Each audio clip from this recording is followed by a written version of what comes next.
Bom dia, irmãos e irmãs. Mais um comentário de sábado, né? Antes de começarmos o comentário, vamos com a prece inicial. Agradeço a Deus, ao Mestre Jesus de Nazaré, meus mentores, guias, guardiões, meu anjo guardião, né? Por mais um comentário de sábado, né? O objetivo desse comentário é levar uma informação para uma irmã ou irmão que estão necessitados dessa informação. Peço vibrações positivas, né, para os irmãos e as irmãs que estão passando por apuros por causa dos flagelos destruidores de Deus. Peço paz para o Brasil. Eu peço paz para Venezuela e Guiana, paz para a Rússia e Ucrânia, paz para Israel, Palestina, Hamas, Hezbollah, Irã e todos ali do Oriente Médio. Peço paz para todos os países do planeta Terra. Peço competência e sabedoria para os governantes, né, e presidentes governarem respectivamente os seus países. Peço permissão a Deus para dar por iniciado mais um comentário de sábado, dizendo a todos do fundo do coração, dos dois lados da vida, graças a Deus. Então, vamos aos comunicados. A irmã ou irmão que ainda assim se encontrar com uma certa dificuldade de abrir os vídeos, né, na rede social do Facebook, no Messenger, né, por gentileza, entrar na minha página ou ir na minha história, né, ou se não receber via e-mail. Meu e-mail é jailsonconsites@hotmail.com, ou entrar no YouTube, né, lá tá todos os vídeos. Então,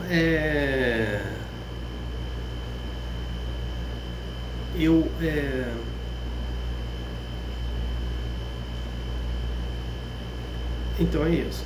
O outro comunicado é que a empresa, né, do filme Nosso Lar 2, Os Mensageiros, ela tem projeto, né, dos filmes das Irmãs Fox, a história de Emanuel e Nosso Lar 3, 4 e 5, né? Então são projetos aí para muito estudo para a gente, né? O filme Nosso Lar 2 aí Os Mensageiros já levou mais de 1 milhão de pessoas ao cinema, então cinemas, né? Então vamos, aqueles que não conseguiram ir ainda, vá ao cinema, né? E aquele que quer repetir, ver o filme de novo, vá ao cinema também. Então vamos prestigiar essa obra aí do André Luiz, de Chico Xavier e de todos que estão envolvidos no filme, né? Então é isso aí. E a outra coisa, a narrativa do filme é do livro O Evangelho segundo o Espiritismo. Os Mensageiros, quer dizer, perdoem, que fiz confusão agora. Psicografado pelo médico Chico Xavier e pelo espírito André Luiz. Então vamos ao cinema. O comentário de hoje é etiopatogenia, né? Que vai do perispírito ao corpo físico. Etiopatogenia é quando a doença sai do espírito e vai para o corpo físico. Então, como funciona isso? O espírito, ele tem seus corpos, tá? E o perispírito e o corpo físico são os corpos do espírito também. E aí, entre os dois, entre o corpo físico e o perispírito, tem o chamado duplo etéreo, que ele faz aí a união entre o corpo físico e o perispírito. Então, funciona assim, tudo que nós fazemos, tudo, tá? De certo ou errado, é passado pelo corpo físico, aí passa pelo duplo etérico. O duplo etérico, ele passa, deixa guardado no perispírito. Então, tudo que nós fazemos de certo é errado. O que é certo, nós ganhamos méritos. O que é errado é débito. Né? Então, nós vivemos um planeta de causa e efeito. Se eu causo causas nobres, meu efeito vai ser positivo, são meus méritos. Se minhas causas são erradas, meu efeito é negativo. Né? Então, para eu resolver esse meu problema negativo, eu tenho que praticar muito bem para receber méritos nessa causa e efeito. Né? E então, tudo que eu faço de certo e errado passa para o duplo etérico e passa para o perispírito. E aí eu vou ter que fazer resgate, porque minha consciência vai ter que resgatar isso, né? Os meus erros, né? Aí às vezes não dá para eu fazer um resgate numa encarnação só. Então por isso na próxima encarnação eu vou fazer o resgate daqueles erros, tá? Então como é que funciona a etiopatogenia? Aí aquilo que era negativo vai se tornar um enfermiço negativo. Esse enfermiço negativo, então vamos botar como exemplo aí o câncer, né? Aí o câncer, ele tem assim vários históricos. Quer ver um exemplo? O câncer de útero e de mama na mulher, geralmente esse câncer é provocado por abortos, tá? Então a mulher que faz muito abortos, ela vai ter câncer de mama ou câncer do útero, né? Isso vai ser cobrado dela. Aí, então como se funciona isso? Esse erro, esses pecados, eles vão se tornar um enfermiço negativo. Esse enfermiço negativo, quando a pessoa vai ter que resgatar, vai se tornar um conta-gotas que vai passar do perispírito, indo para o duplo etérico e indo para o corpo físico. Aí no corpo físico, ela vai animar as células, e essas células, né, animadas, vibradas, vai causar o câncer, vai causar a doença daquela pessoa que está necessitando. Aí, por que muitas pessoas que são diagnosticadas com câncer, e a medicina fala que ela tem pouco tempo de vida, mas de repente ela se recupera, fica curada e vive anos? Porque são os méritos dela, né? Porque ela praticou muito bem, ela recebeu esses méritos para ser curada, né? Então é nesse contexto que vai funcionar a questão da doença. Aí tem a questão de missão, aquela pessoa que tá ali, tá como exemplo, é uma outra história, ela não tem que fazer resgate, é outro exemplo. No caso do cego Jericó, né? Ele, nem a família dele tinha resgate, ele veio ali para dar exemplo, ele ficou curado pelo exemplo dele, né? Então Jesus escarrou no chão, juntou com a areia e passou na vista dele e ficou curado. Mas ele não foi resgate, ele não foi erro, ele foi só, ele fez uma caridade, né? Mostrando de exemplo que a pessoa, passando por aquilo, ele pode se recuperar através de méritos. Ele houve méritos para ele também ficar curado, né? Então é nesse contexto que a etiopatogenia ela vai ocorrer conosco, né?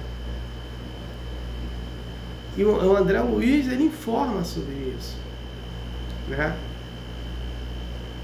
Nos domínios da mediunidade, no livro, ele traz essas informações, né? Então é muito importante a gente praticar sempre o bem, né? Deixar os pecados de lado, entrar na porta estreita, deixar a porta larga de lado, né? E ter a vida, né? E aí vem agora, uma pessoa que tem transtorno mental, ela também tem isso. Principalmente, a pessoa que tem transtorno mental, ela já a crônica, ela vale só para aprender com aquilo e resgatar aquele erro, né? Agora, cabe aos pais orientar, doutrinar para que ela fique melhor. Então, vai ser doutrinado através de quê? Uma pessoa com transtorno mental, de preces, procurando mostrar o que é caridade, fazer preces, estudar o Evangelho, falar de Deus, falar do Mestre Jesus de Nazaré, né? Então, vai ajudar essa pessoa com transtorno mental, né? Fazer o culto do lar, né? Então, é nesse contexto que ajuda todos nós, né? Mas o transtorno mental, que ela nasceu com aquilo, ela não vai ser curada, né? Um autismo, síndrome de Down, né? Então, os pais aí, a importância dos pais é doutrinar, né? Falar sempre a verdade, procurar cortar hábitos errados, né? E isso ajuda mais a essa pessoa nesse transtorno mental ou qualquer tipo de doença, né? Qualquer tipo de enfermidade, a pessoa se cura. Então, era essa informação que eu tinha que trazer sobre o comentário de sábado de hoje, né? Da etiopatogenia. No próximo sábado, eu vou falar sobre os karma do Brasil. Então, vamos entender. A palavra karma, ela vem dos Vedas. Quem são os Vedas? São dois grupos capelinos, né, que vieram do planeta Capela para cá, né? E eles se juntaram onde? Na Índia, né? Então, aí se tornaram os Vedas.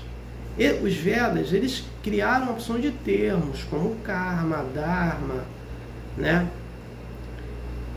Vem deles, né? O que significa karma? Karma significa causa e efeito. Então, kar significa causa, ma significa efeito. Então, causa e efeito, né? Então, se eu faço alguma coisa de errado, né, é um karma meu, eu vou ter um efeito. Se eu pratico uma causa positiva, eu vou ter um efeito, o meu efeito vai ser positivo, né? Eu vou vibrar, né, dessa forma, nesse dualismo entre o positivo versus negativo. Os karma, nós temos dois karma pesados no Brasil, né? Porque o primeiro karma qual é? É o karma da escravidão, né? Então, muitas pessoas que estão sofrendo hoje e não sabe por que está sofrendo, ela está resgatando, mesmo que ela não tenha praticado aqui no Brasil a escravidão, mas ela praticou alguma coisa nesse sentido fora de outro país, ela está resgatando o karma, porque aí cada país ele tem um karma, né? Ele tem os seus karmas. Então o espírito que encarna nesse país, ele vai encarnar mais ou menos com esses karmas que é do país, né? Então a escravidão foi muito pesada. Então as pessoas hoje que sofrem humilhação, eu vi um exemplo, o golpe militar de 64, né? Os golpistas militares que deram o golpe, eles eram os senhores de engenhos. E as pessoas de esquerda que sofreram com isso, que morreram, foram torturados, foram os escravos, rebeldes que não aceitavam a escravidão, né? Então, o karma ele é pesado, né? Então, nós temos aí indígena, espírito indígena. Eles não são mais espíritos primitivos, foram espíritos que foram muito orgulhosos e vêm agora como indígena para trabalhar a sua humildade, né? O outro fato também, do outro karma, que também é pesado, é a Guerra do Paraguai, né? Então, na Guerra do Paraguai, o Brasil, junto com a Argentina, Uruguai, né, e a própria Inglaterra, né, que era ali, foi a tripla união entre eles, né, que a Inglaterra puxou esses 3 países para, porque o Paraguai ele estava se desenvolvendo economicamente, na parte de educação, então ele estava crescendo, né, e aí se juntaram. Então aí ele se tornou um país fraco economicamente, sofrimento, mortes, né, por causa disso, e retardou a sua economia. Aí os espíritos que estão passando por necessidade de sofrimento, né, aí o que acontece? Nesses 4 anos da pandemia do coronavírus, ela vem retratar isso, né? Aquelas pessoas que participaram da guerra do Paraguai e mataram muitas pessoas e levaram as famílias aos sofrimentos, hoje ela está sofrendo. Então ela perdeu um pai, uma mãe, um filho, uma filha, um amigo próximo. Então ela está passando por esse sofrimento também, ela está resgatando esse sofrimento, né, por causa desse karma. E as pessoas que estão passando necessidade econômica também está relativo a isso, porque a vibração desses 2 karmas proporciona esse tipo de encarnação, né, no Brasil, né? Então a gente tem que procurar sempre fazer as coisas certas. Aí, como eu falei, o karma ele é uma causa e efeito. Se eu estou passando por necessidade, se eu estou passando por doença, sofrimento, o que eu tenho que fazer? Praticar muito bem, porque eu vou atrair vibrações positivas para mim, que vai me ajudar a entender esse problema, que vai me ajudar a sair desse problema, né? Então é nesse contexto que eu faço essa colocação.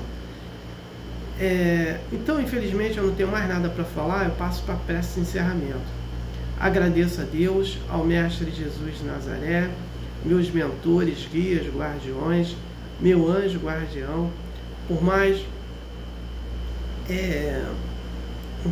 um comentário de sábado, né? E o objetivo desse comentário foi atingido de eu ter levado uma informação para uma irmã ou irmão que estão necessitados dessa informação. Peço a permissão a Deus para dar por encerrado mais um comentário de sábado, dizendo a todos do fundo do coração, dos 2 lados da vida, graças a Deus, gratidão a irmão e irmão que me ouviram e me assistiram. Aleluia, amém.